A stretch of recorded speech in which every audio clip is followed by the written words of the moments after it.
গুনাহ খাতাকে মাফ করে দিছি। সুবহানাল্লাহ। তাহলে গুনাহ করলে আল্লাহ রাব্বুল আলামিন মাফ করেন। জাহান্নামী ব্যক্তি জান্নাতি হয়ে যান। একটা মানুষ যদি কোটিপতি হয়ে যায়, এক মাসের ভিতরে বা এক বছরের ভিতরে যদি কোটিপতি হয়ে যায়, এটা তদন্ত কমিটি আসবে, দুদক থেকে আসবে, তার সম্পদের হিসাব নেবে। এত সম্পদ কিভাবে অর্জন করছে, সে কি চুরি অবৈধভাবে অর্জন করছে কিনা, তার সম্পদ যদি সে হিসাব না দিতে পারে তাহলে সম্পদ বাজেয়াপ্ত করবে। এই সম্পদ কেন বাজেয়াপ্ত করবে? এত অল্প টাইমে তুমি কেন কিভাবে বড়লোক হইলা? কিন্তু আল্লাহ রাব্বুল আলামিন বলেন, আমি যেন একটা মানুষ গুনাহগার, সারা জীবন গুনাহ করছে, তওবা করার পর এমন ভাবে তওবা করছে, এমন মাসুম হয়ে গেছে, তার গুনাহ খাতাকে আমরা মাফ করিয়া তাকে জান্নাতের মেহমান বানাইয়া দিয়া দেই। এরকম গুনাহগার, কেমন গুনাহগার? আল্লাহ রাসূল সাল্লাল্লাহু আলাইহি ওয়াসাল্লাম একজন সাহাবী, এই সাহাবী এমন গুনাহ করছে, গুনাহ করার পর কান্নাকাটি করতেছে। ওমর রাদিয়াল্লাহু তাআলা বলেন, ও যুবক, তুমি কেন কান্নাকাটি করো? মানুষের অনেক সময় কান্নাকাটি করলে, বিশেষ করে মা বোনেরা, একজনের কান্না দেখলে আরেকজনের চোখে পানি আসে। এমন ভাবে হাউমাউ করে কান্নাকাটি করলে মা বোনদের চোখে বেশি পানি আসে। মুসা নবী হযরত ওমর রাদিয়াল্লাহু তাআলা আনহু, এই লোকটা যেহেতু ওমর হলো কঠিন মনের মানুষ, আল্লাহ তাআলা বলেন, আসাদুহুম ফি আমরিল্লাহি ওমর, ওমরের দিলটা হলো কঠিন, সহজে পানি আসার কথা না। একটা মানুষের চোখের পানি দেখিয়া ওমর রাদিয়াল্লাহু তাআলা আনহু কান্নাকাটি করতেছেন। বলে, তোমার কি অপরাধ, এত কান্নাকাটি করো কেন? যুবক বলতেছে, ও আল্লাহর রাসূলের সাহাবী, আমি এমন কোনো গুনাহ নাই, আমি বড় গুনাহগার, আল্লাহ তাআলা আমাকে মনে হয় মাফ দিবে না। বলে, তুমি কি গুনাহ করছো?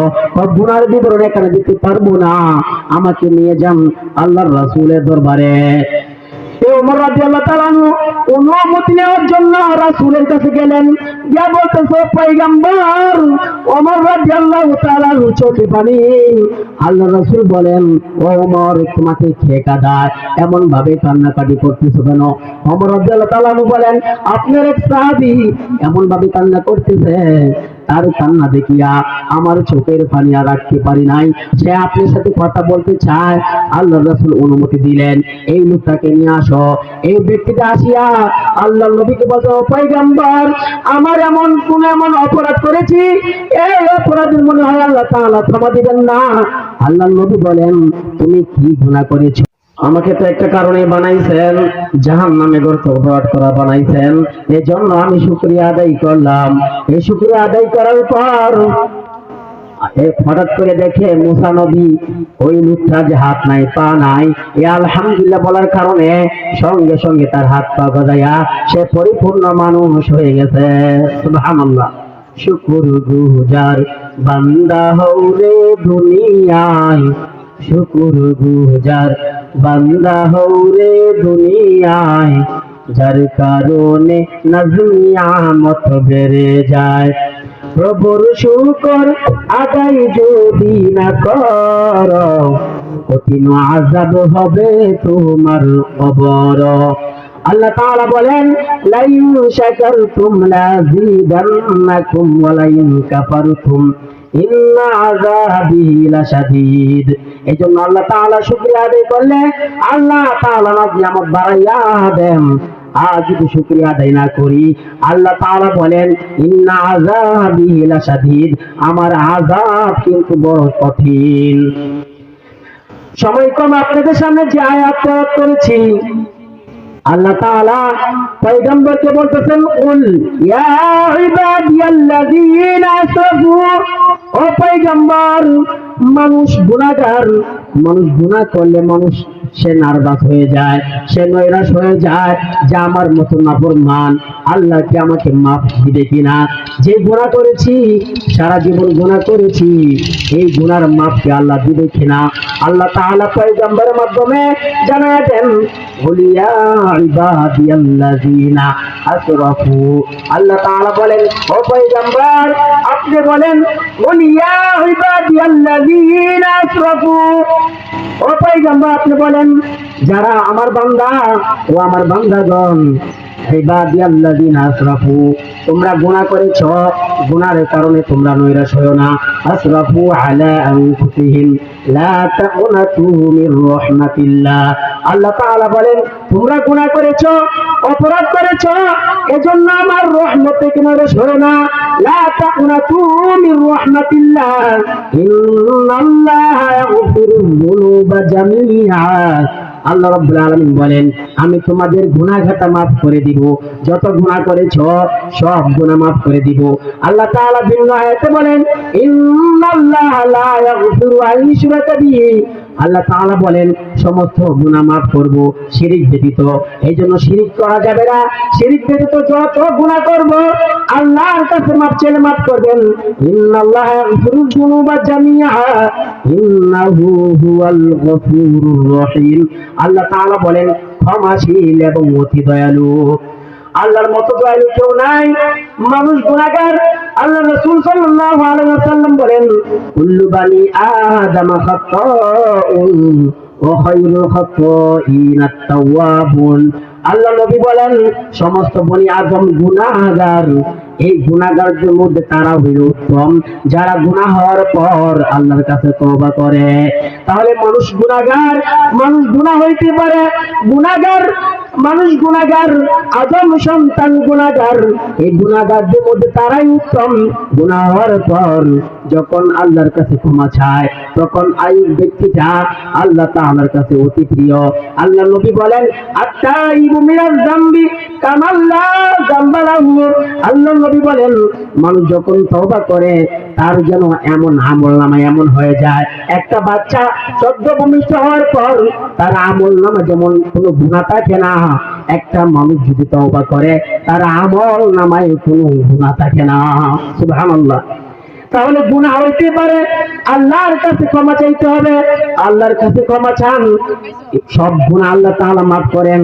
আল্লাহ তাআলা তাদের তওবা কবুল করবেন এবং তাদেরটা কবুল করবেন না। সেই প্রসঙ্গে আল্লাহ তাআলা বলেন, ইন্নামাত তাওবাতু আলাল্লাহি লিল্লাযিনা ইয়া'মালুনা সুআ বিজাহালাতিন সুম্মা ইয়াতুবুনা মিন করিবিন ফাউলাইকা ইয়াতুবুল্লাহু আলাইহিম ওয়া কানাল্লাহু আলিমান হাকীমা। আল্লাহ তাআলা বলেন, নিশ্চয়ই আমি তাদের তওবা কবুল করব, যারা ভুলবশত গুনাহ করেছো, অপরাধ করেছো, তারপরে আমার কাছে ক্ষমা চেয়েছো, আমি তাদের তওবা কবুল করব। ইন্নাল্লাহা কানা আলিমান হাকীমা। আল্লাহ তাআলা হলো সর্বজ্ঞ এবং প্রজ্ঞাময়। আল্লাহ তাআলা বলেন, আমি কোন সমস্ত মানুষের তওবা কবুল করব না। আল্লাহ তাআলা অন্য আয়াতে বলেন, ওয়ালাইসাতিত তাওবাতু লিল্লাযিনা ইয়া'মালুনা সাইয়্যাত হাত্তা ইযা হাদারা আহাদাহুমুল মাউত। আল্লাহ তাআলা বলেন, যারা গুনাহ করতে করতে আল্লাহ তাআলার কাছে ক্ষমা চাইতে চাইতে দেরি করে, তারা ওয়াসালাতুত তাওবাতু লিল্লাযিনা ইয়া'মালুনা সাইয়্যাত হাত্তা ইযা হাদারা আহাদাহুমুল মাউত। তারা তওবা করে না যখন মৃত্যু এসে যায়। আহাদাহুমুল মাউত ওয়ালা ইন্নী তুবতুল আনা, তখন বলে ওয়ালা তুবতুল আনা ওয়ালাল্লাযিনা ইয়ামুতুনা হুম কুফার, যারা কুফরি অবস্থায় মৃত্যুবরণ করে। যখন মৃত্যু সন্নিকটে আসে যায় তখন বলে আমি তওবা করলাম, তওবা তখন কিন্তু কবুল হবে না। আল্লাহ রাসূল বলেন, ইন্নাল্লাহা ইয়াকবালু তাওবাতাল আবদি মা লাম ইউগরগির। ততক্ষণ পর্যন্ত তওবা কবুল হবে যতক্ষণ পর্যন্ত মানুষের মৃত্যুর গড়গড়ানি শুরু হবে। মৃত্যুর গড়গড়ানি যদি শুরু হয়ে যায় তখন তওবা করলে আল্লাহ তাআলা তওবা কবুল করবেন না। এই জন্য কখন মৃত্যু হয়ে যায়, তখন আমাদের মৃত্যু আসে আমাদের জানা নাই। মৃত্যুর আগে আমাদের তওবার প্রস্তুতি করা দরকার। আমাদের মৃত্যু কবে হবে জানা নাই। মৃত্যু গড়গড়ানি শুরু হয়ে গেলে মালাকুল মউতকে দেখার পর তখন যদি তওবা করা হয় তখন কিন্তু তওবা কবুল করা হবে না। নমরুদ তওবা কবুল করছে, তওবা করছে, যখন নীল নদের মধ্যে হাবুডুবু খাইতেছে তখন তওবা করছে মৃত্যু মুহূর্তে। আল্লাহ তাআলা বলেন, জিবরাইল এই ফেরাউন যেন তওবা করতে না পারে এই নীল নদের মাটির নিচ থেকে এই পানির নিচ থেকে মাটি আনিয়া কাদা মাটি আনিয়া এই ফেরাউনের মুখের ভিতর ঢুকাইয়া দাও, যেন তওবা করতে না পারে।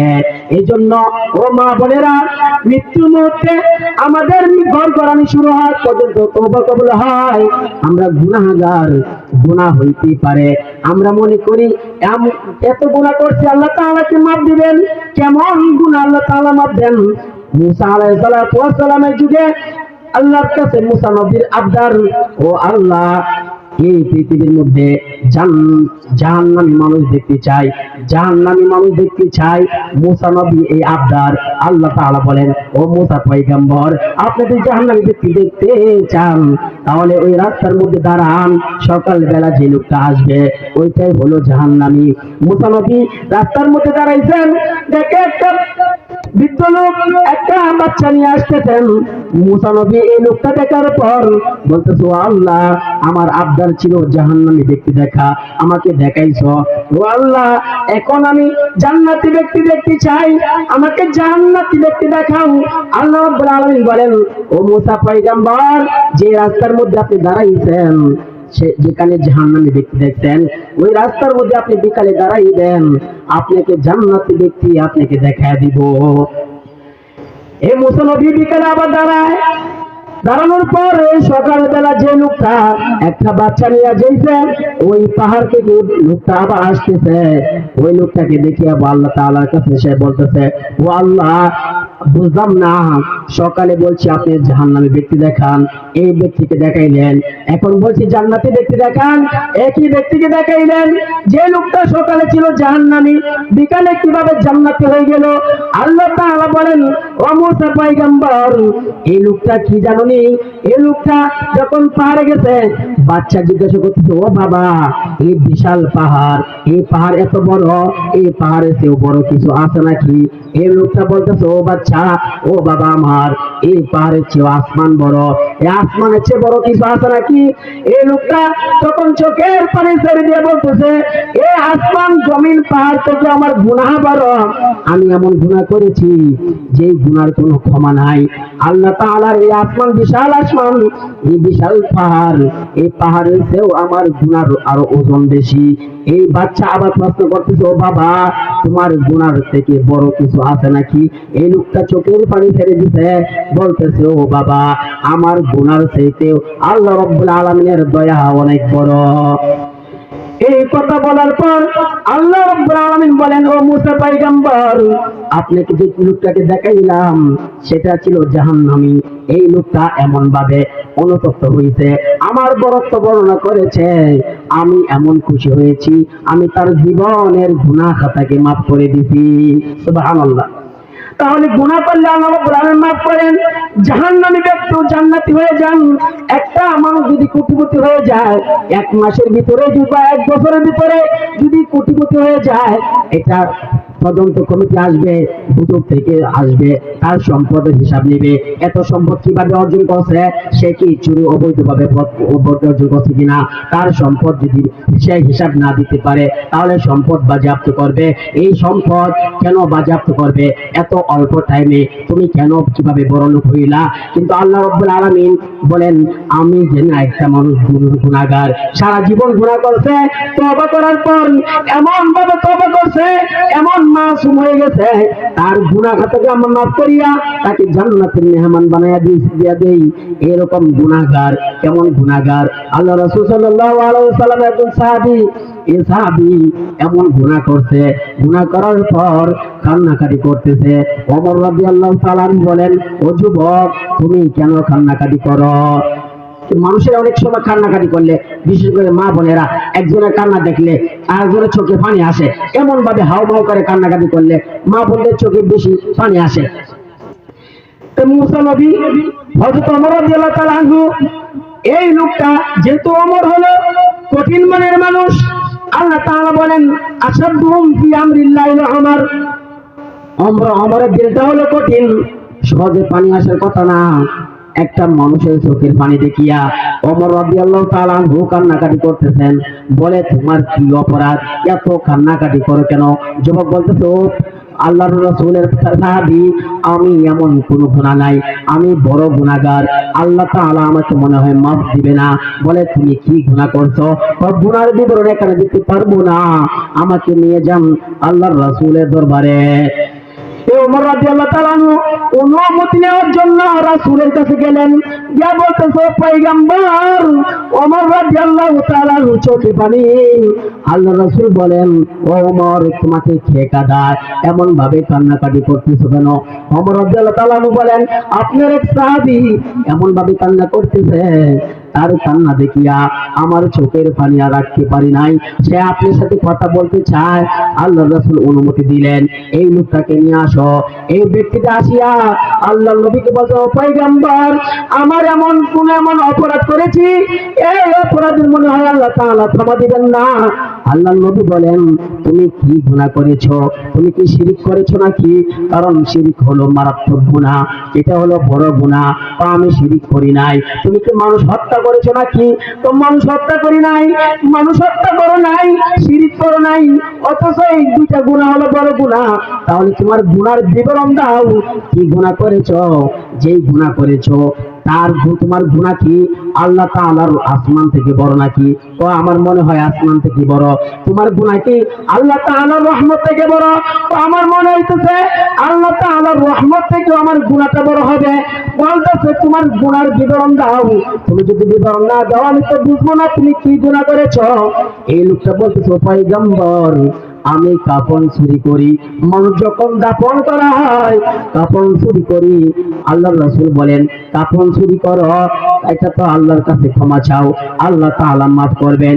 বল পয়গম্বর, শুধু কাফন চুরি করি এমনটা নয়, গতকালকে কাফন চুরি করতে গেছি, মদিনার মধ্যে একটা সুন্দরী মহিলা, এই মহিলা মৃত্যুবরণ করার পর মানুষ মৃত্যুবরণ হয়ে গেলে আমি জানাজায় উপস্থিত হই, নামাজের জন্য উপস্থিত হই না, কাফনের কাপড়টা চুরি করার জন্য উপস্থিত হই, রাতে কাপড়টা চুরি করার জন্য উপস্থিত হই।